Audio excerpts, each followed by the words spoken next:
done with him, mate.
It's going to go out wide then.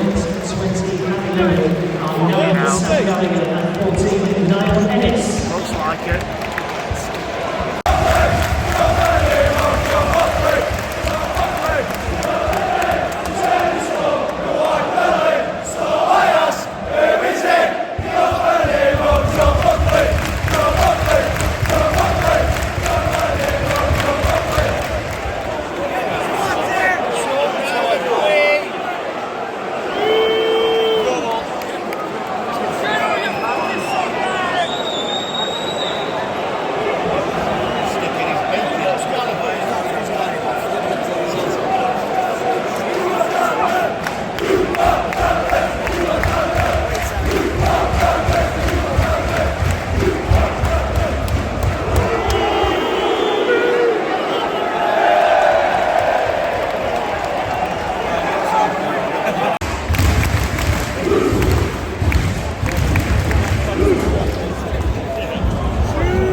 absolute heartbreak at Ewood Park. 10-men Rovers unfortunately losing 2-1.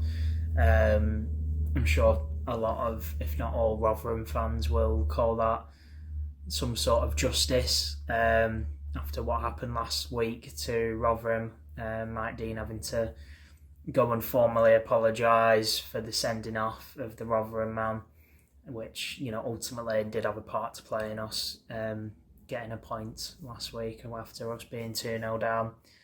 But yeah, Harry Pickering, going into this season, if there was one player in the team I would say is a weak link, I would probably have said him. And showing it today, really. I mean, it was an awkward ball, but from a goal kick, it's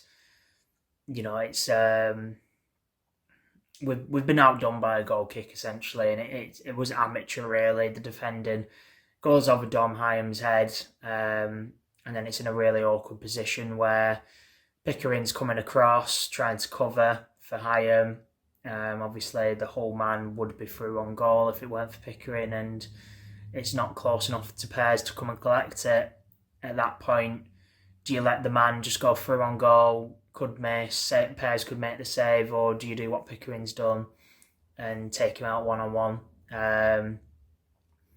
So obviously, you know, some would say he's made the wrong decision. It would have been better for him to let him go through on goal.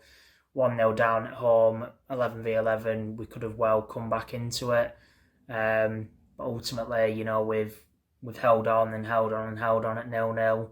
Managed to somehow get 1-0 up. Our first chance of the game, really, we put it away. An instant response from Hull. And then we got extremely close, hit the post. There was a scramble on the line after that with another chance. And it's almost like that just woke Hull up, and unfortunately resulted in them going down the other end and scoring again. Just balls over the top. Dom Hyam just didn't look at it today for some reason. Really amateur, the second goal in particular, goes straight over his head. And obviously, you know, as John Dawes mentioned in his post-match comments, when it's 10v11 for 90% of the game, 80-90% of the game, it's, you know, it can be hard work. Obviously the energy levels, I mean, we're having to play more football anyway as it is, obviously with the new injury time rules. So, you know, to have 3 minutes at the end of the second half and then another 6 at the end of the second half and 3 at the end of the first half rather. So another 10 minutes on top of that with 10 men.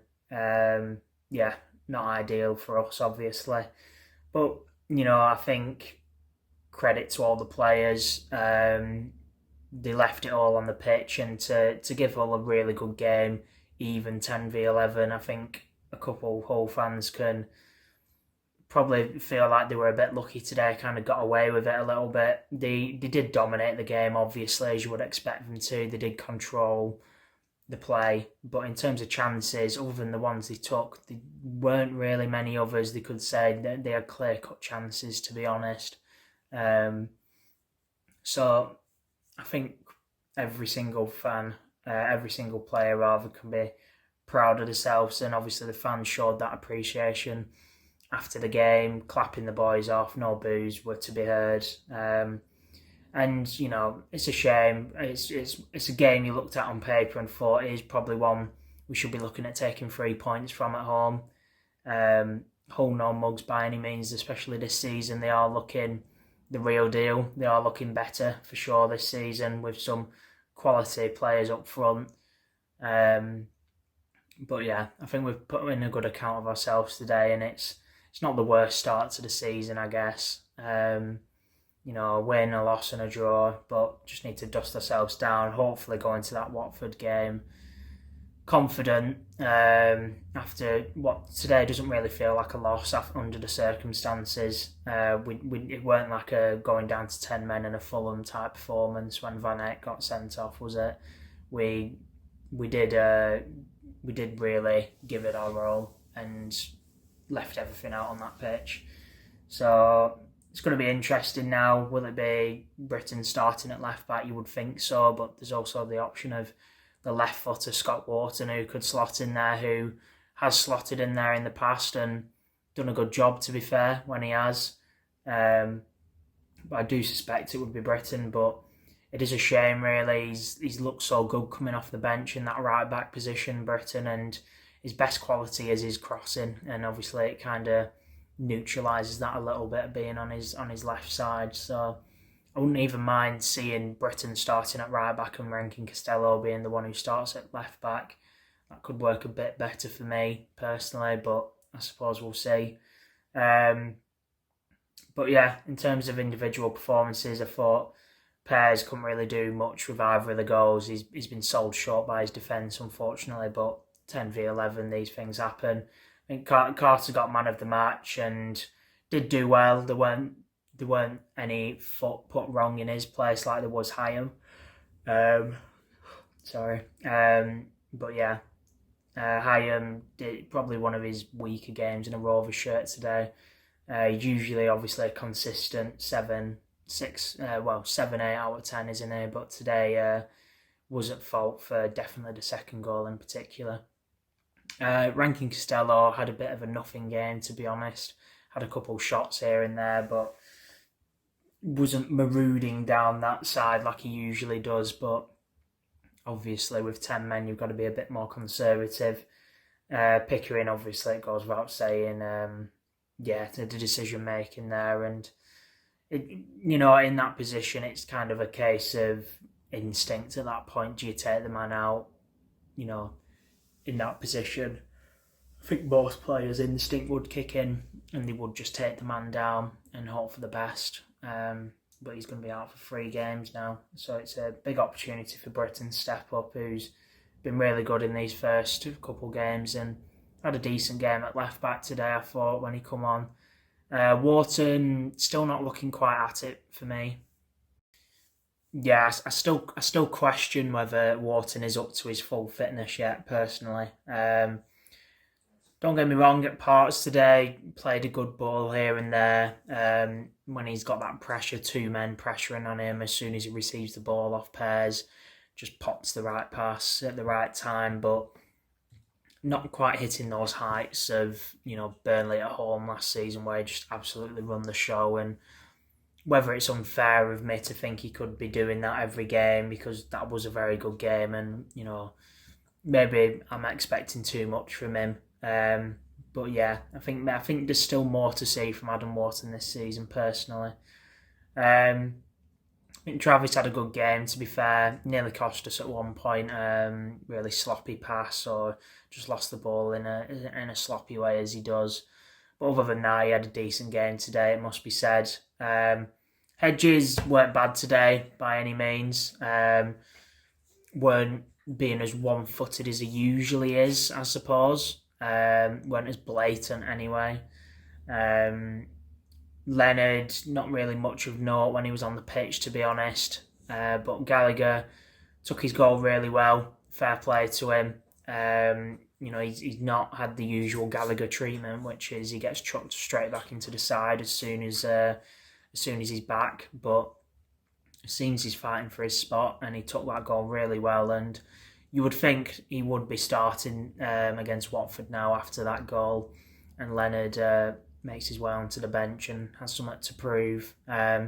Ennis linking up really nicely with Gallagher again. He was the one who played that through ball for Gallagher v Rotherham, which ultimately came off for Smodics, but nice little pass to Gallagher. Did some good work before that, and definitely proving his worth and showing he's a decent player at this level for sure. Dolan, barely featured. He was subbed off for Britain. But yeah, I think a lot of positives to be took from today. We're going to the game against Watford next Sunday, an early kick-off. It's just perfect for away fans, isn't it? Probably going to have to be up at 5 a.m. if you're wanting to make your way down to Vicarage Road.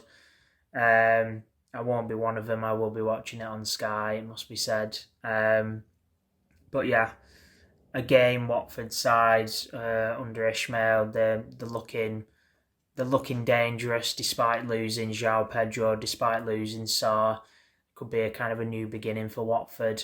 But let's see how we do. 1 win, 1 draw, 1 loss. So who knows what this next game's going to be. But on paper, one of the harder away days in the season, you would think. So yeah, I think if I was to, I'd take a draw right now. If I'm being honest, a nice 1-1 draw. So let's go with that.